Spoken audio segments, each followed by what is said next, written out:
War is rarely black and white.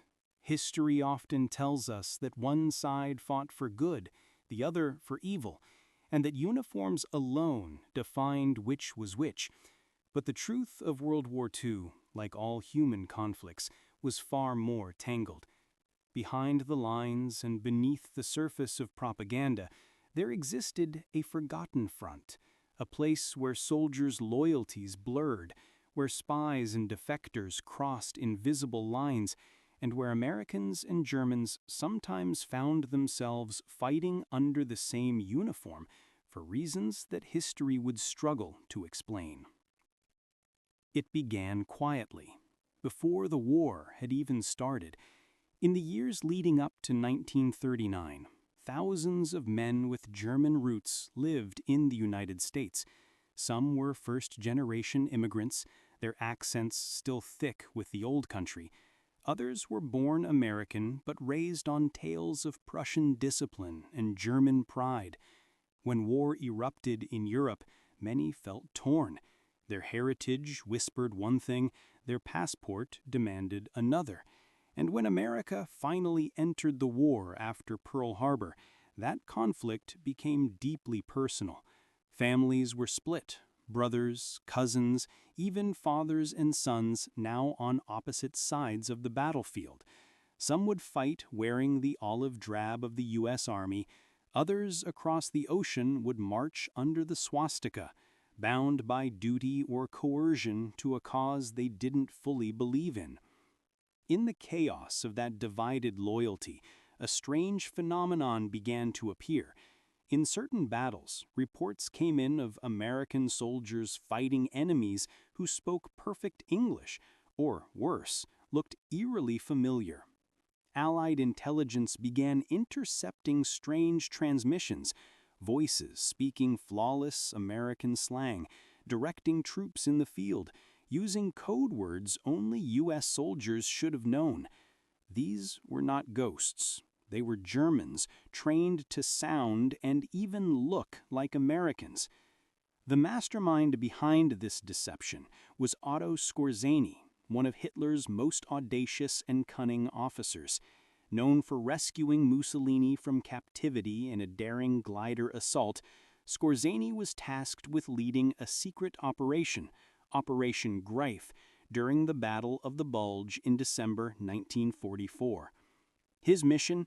Infiltrate American lines using German soldiers dressed in captured U.S. uniforms. Their goal was sabotage, confusion, and psychological warfare. They would change road signs, misdirect traffic, and cut communication lines, all while pretending to be friendly troops. It was a dangerous gamble, one that violated the Geneva Conventions and carried the death penalty if discovered. But Skorzeny's men accepted the risk. Many of them had studied or lived in the United States before the war. They knew baseball, slang, and American cigarettes. Some were fluent enough to blend in for minutes or even hours before suspicion arose. One German infiltrator later recalled, "The hardest part was remembering to say okay instead of jawohl." During the Battle of the Bulge, panic spread through the Allied ranks. Roadblocks appeared everywhere. Soldiers were questioned about baseball teams, state capitals, and American trivia to prove their identity. It was chaos, a psychological weapon that slowed the Allied advance and sowed distrust even among comrades. In one instance, an American officer was briefly detained because he misremembered the capital of Illinois. Fear made everyone an enemy. Yet behind the daring disguise and deception lay another truth. Many of those Germans didn't want to fight anymore. Some of Skorzeny's men, captured by the Allies, confessed that they volunteered for the mission not out of loyalty to Hitler, but because they believed it might offer a chance to defect. They were weary of war, disillusioned by the regime, and desperate for survival. Wearing the enemy's uniform was less about deception than escape. At the same time, a mirror story was unfolding on the other side of the lines. The Office of Strategic Services, the OSS, America's wartime intelligence agency, recruited dozens of German-speaking refugees and defectors to infiltrate Nazi-held territory. Many of these agents were Jews who had fled Hitler's Germany, now returning under false papers to spy on the land that had cast them out. They trained at secret facilities in Virginia, learning how to mimic German soldiers, how to move, salute, and survive behind enemy lines. Some even donned German uniforms during missions, carrying forged Wehrmacht documents. One of them was a young man named Friedrich Mayer, a German-born Jew who escaped to America in the 1930s. After enlisting in the U.S. Army, he joined a top-secret OSS unit called the Ritchie Boys, men trained in interrogation, counterintelligence, and psychological warfare. Mayer's fluency in German and his daring nature made him perfect for deep-cover missions. In 1945, he parachuted into Austria wearing a German uniform, posing as a Nazi officer. His mission? Gather intelligence on the German retreat and help coordinate the final Allied push into the heart of Europe. Captured by the Gestapo, Mayer endured brutal torture but refused to reveal the truth. He was eventually freed by the very German officers who realized the war was lost. Afterward, he helped organize the peaceful surrender of Innsbruck to the Allies, preventing further bloodshed. His story, almost forgotten, is a haunting mirror of the same deception used by Scorzeni's men, but in service of liberation, not tyranny. In this strange shadow war, the uniform became more than cloth. It became a mask, a shifting identity that reflected the confusion of a world torn apart by ideology. Some wore the enemy's colors to deceive, others to survive. A few even fought alongside those they once considered foes. In the crumbling final months of the Third Reich, desertion became rampant. Thousands of German soldiers, realizing the futility of the fight, sought ways to surrender safely. Some approached Allied lines carrying white flags, others, more desperate, stripped their insignia and attempted to blend in with advancing troops. There were even reports, half-whispered, rarely documented, of German deserters captured by U.S. forces who were quietly given food, civilian clothes, and allowed to disappear rather than be turned over to Soviet units. Officially, such mercy was forbidden. Unofficially, compassion sometimes trumped protocol. In the prisoner camps that followed, those same men often found themselves face to face, Americans and Germans living side by side behind barbed wire. For some, the war of ideology melted into the war of survival. The American guards, often barely older than the prisoners, discovered that their captives were not monsters, but men. Farmers, students, mechanics, many drafted against their will. Some could speak English, and conversations bloomed.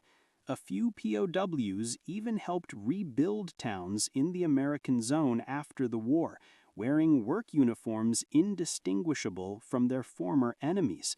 For a time, uniforms lost their meaning entirely. And yet, the strange symmetry went even deeper. In the heat of the battle, there were cases, rare but real, where confusion, miscommunication, or chance led to U.S. and German soldiers literally fighting on the same side for fleeting moments. In Italy and France, there were local uprisings where German units turned their guns on the SS, siding with advancing Americans to save civilians or buy time to surrender.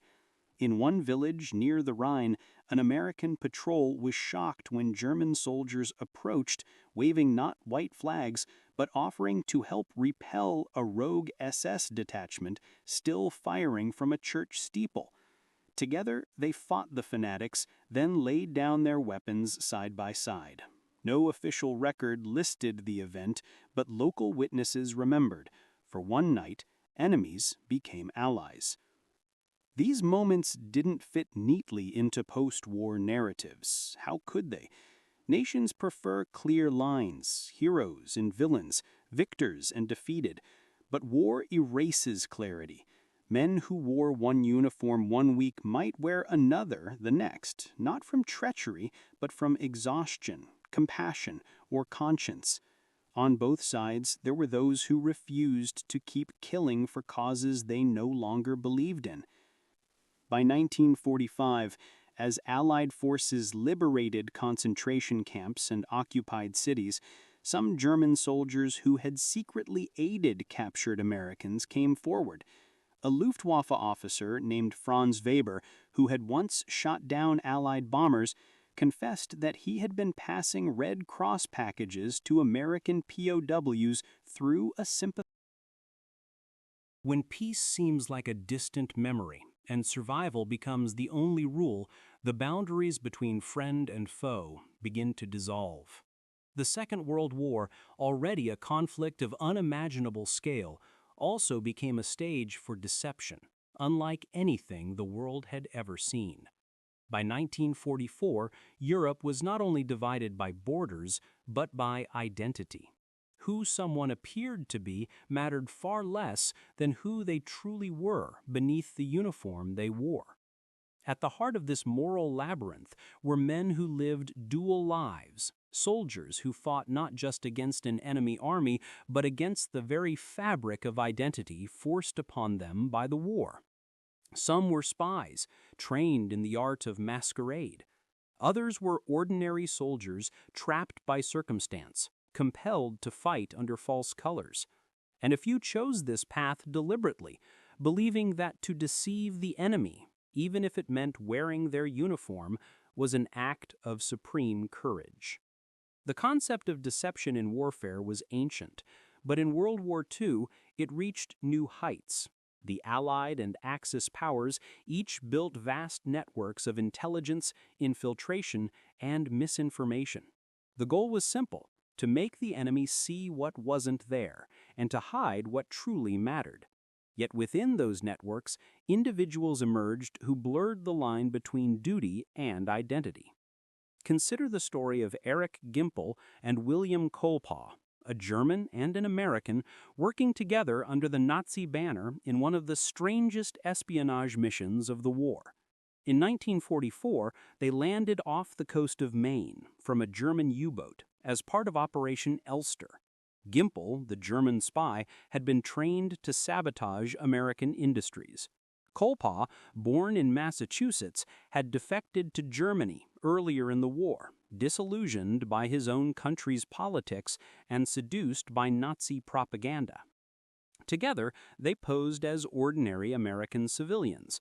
But Kolpaw quickly lost his nerve, surrendering to the FBI and betraying his German partner. Their mission collapsed, but the symbolism lingered. An American fighting for Germany, a German disguised as an American, both adrift in the twilight of divided loyalties.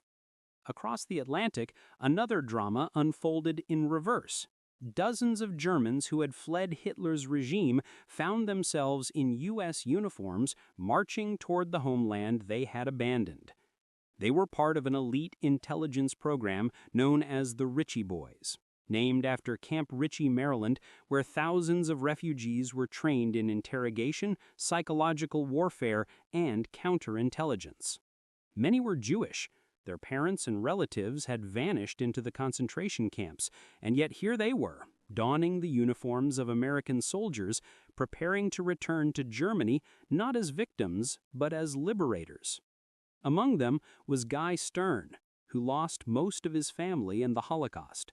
He interrogated German POWs, using his perfect command of the language to extract intelligence that saved countless Allied lives.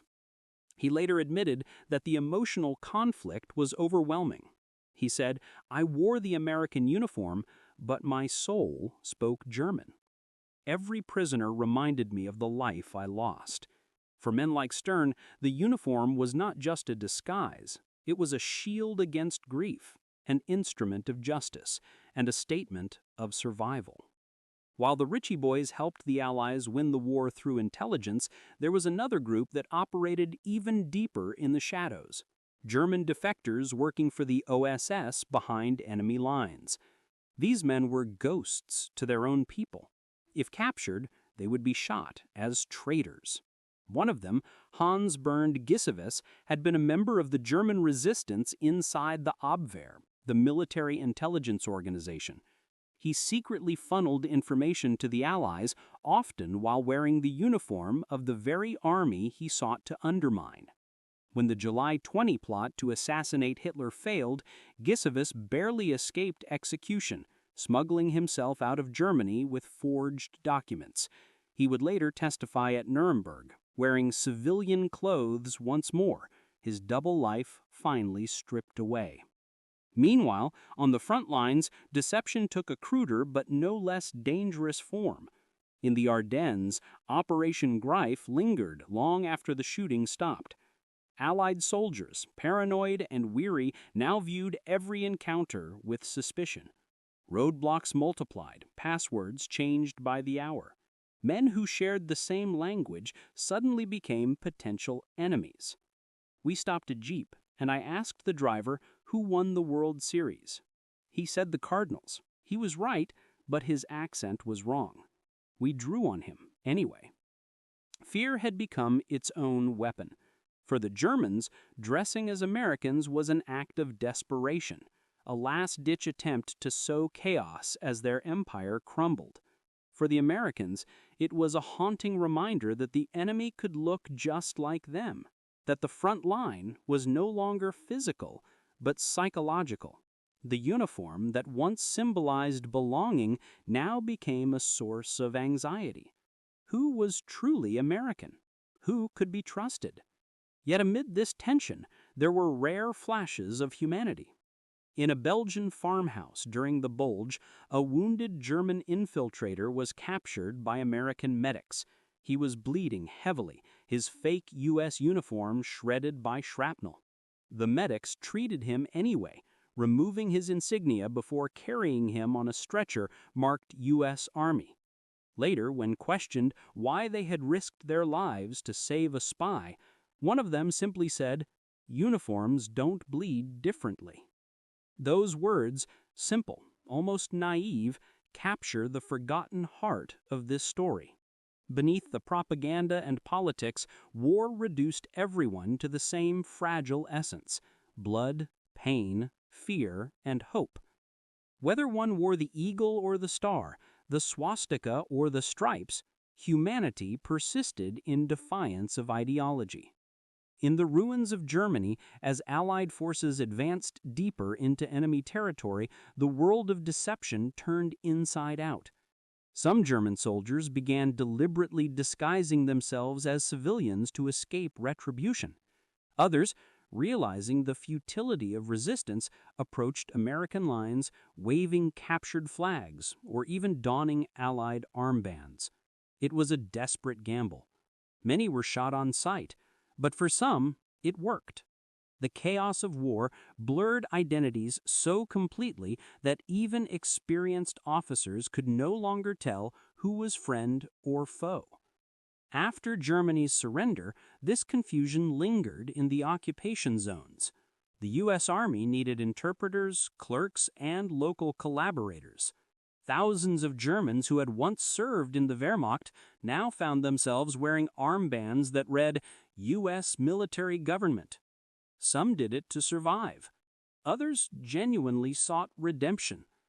In a surreal twist, men who had fought against the United States now served it, enforcing laws in their own ravaged towns under the supervision of former enemies. For these men, the war never truly ended. It simply changed uniforms.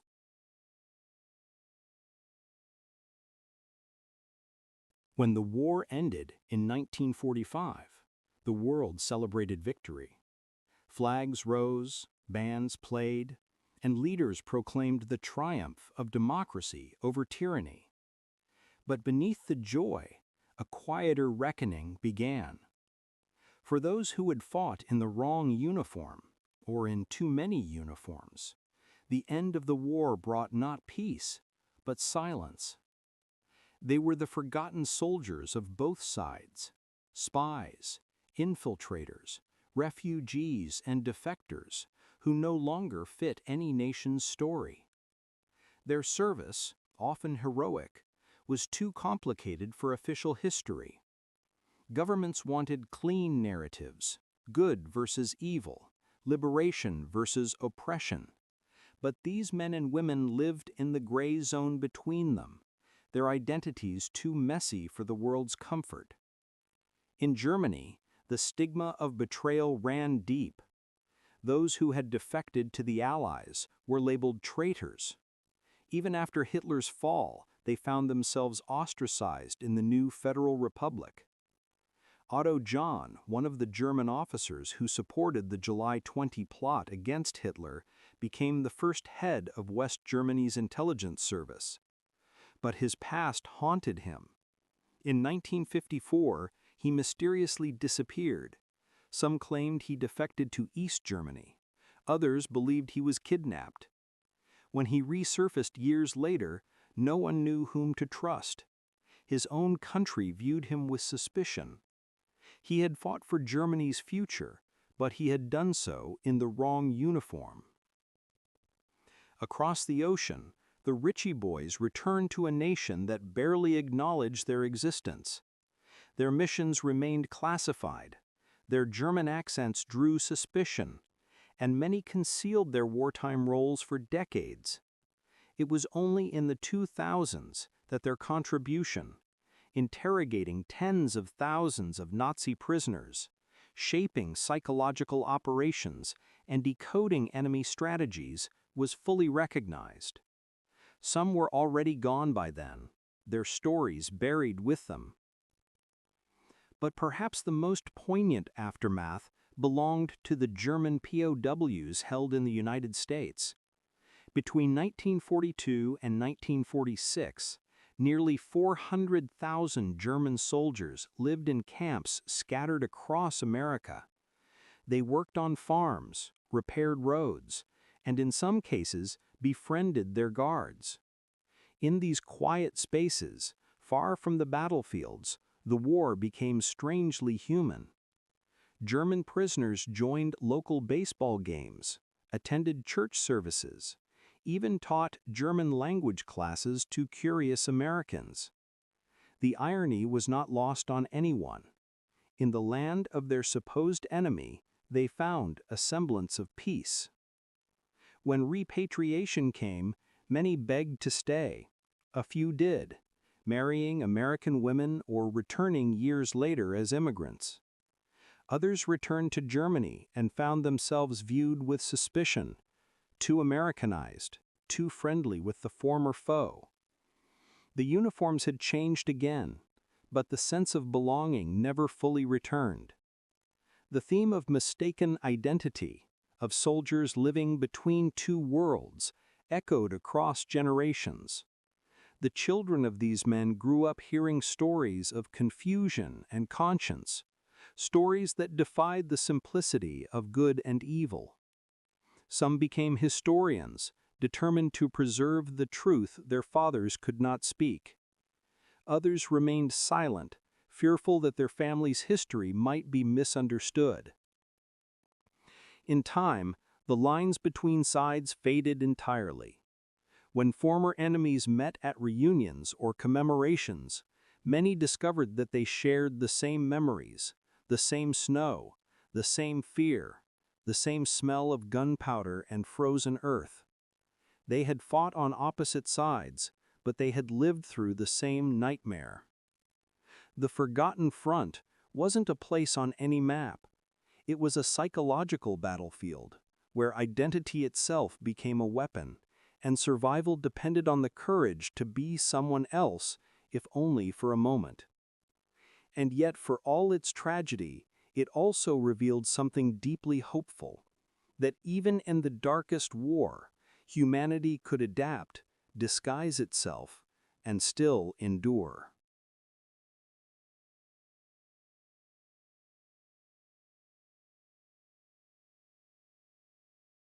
When the guns finally went silent, Europe exhaled a breath it had been holding for 6 years.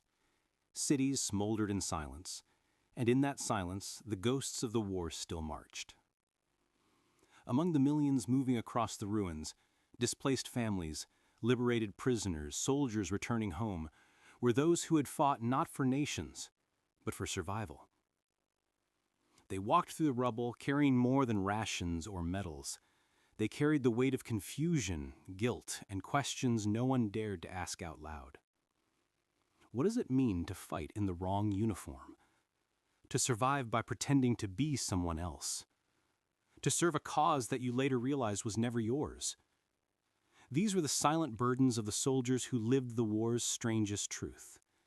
That in the fog of conflict, identity itself became a weapon, and allegiance was sometimes just a matter of cloth stitched to a sleeve.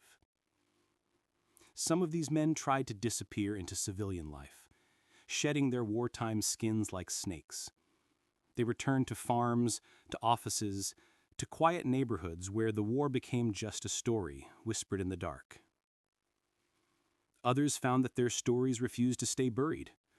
The world they had fought for had changed, and the new age of television, of memory, of endless retrospection would one day come looking for them. In America, the veterans who had interrogated German prisoners who had fought behind enemy lines disguised in captured coats rarely spoke of it. The Army had told them their missions were secret. Their own consciences told them their experiences were too strange to explain. Yet as they aged, the silence began to weigh heavier than memories. At reunions, a few would finally speak.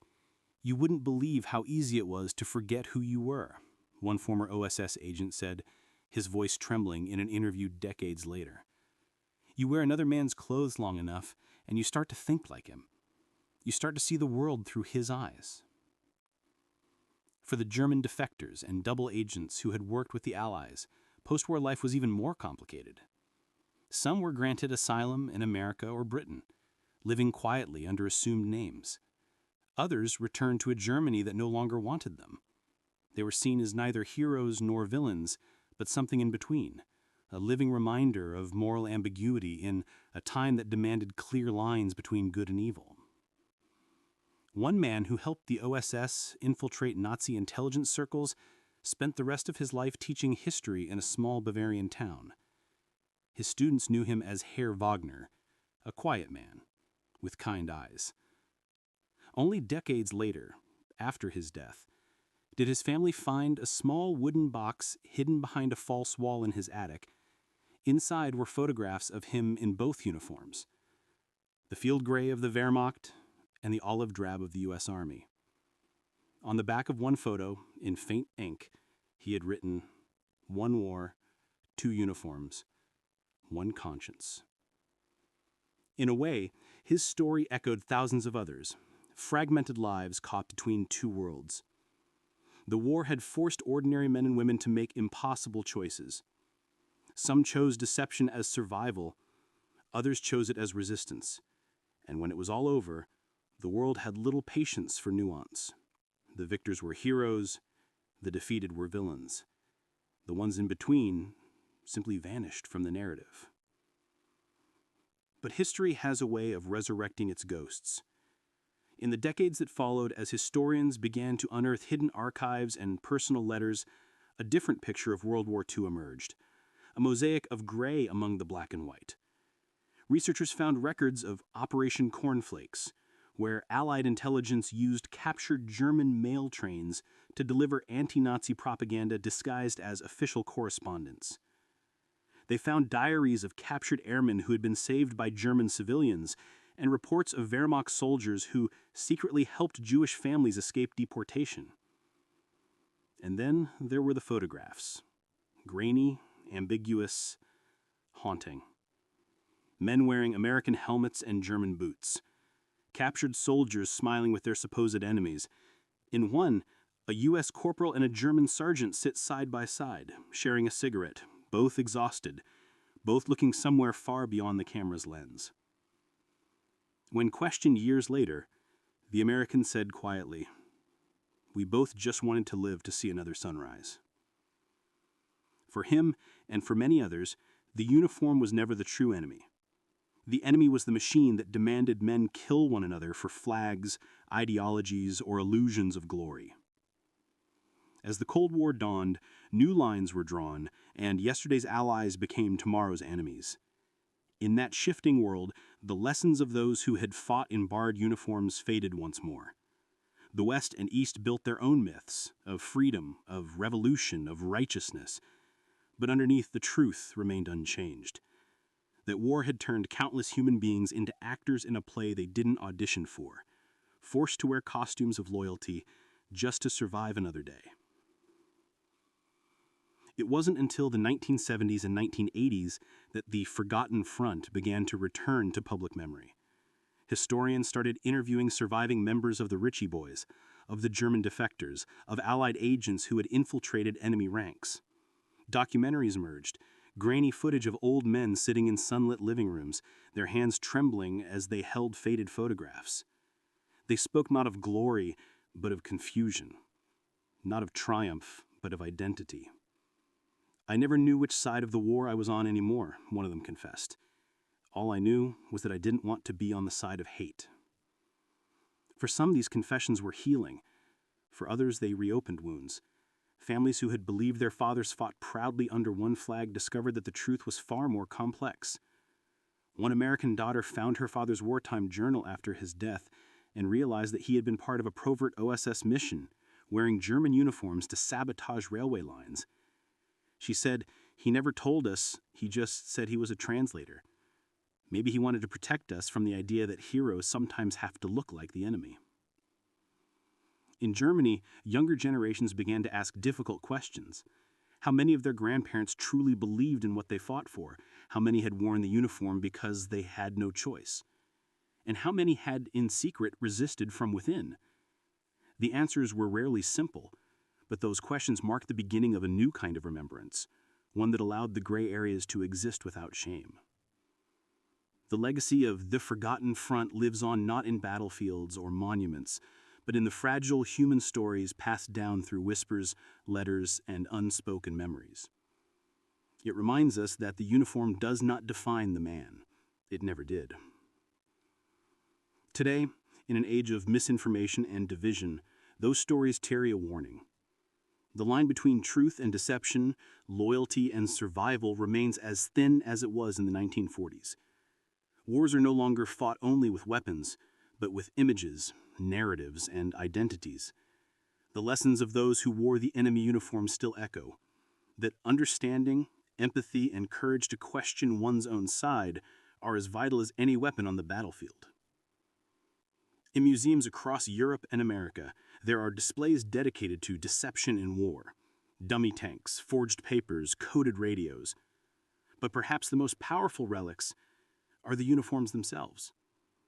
In one exhibit in Washington, D.C., two stand side by side, a U.S. Army jacket and a German field tunic.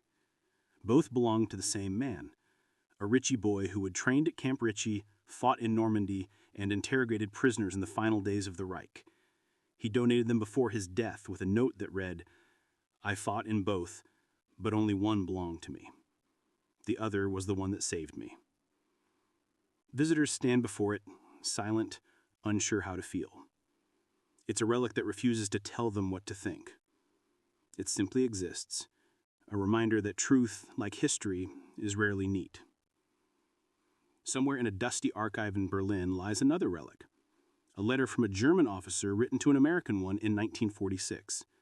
They had met during the war under extraordinary circumstances, both undercover, both believing the other was the enemy.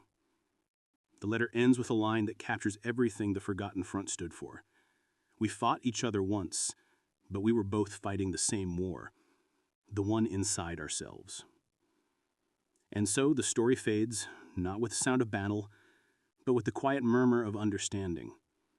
The soldiers who lived between flags, who fought for survival in borrowed skin, became symbols of a truth the world still struggles to accept, that identity in war is never simple, and that sometimes, to preserve one's humanity, one must be willing to step across the line that others call betrayal.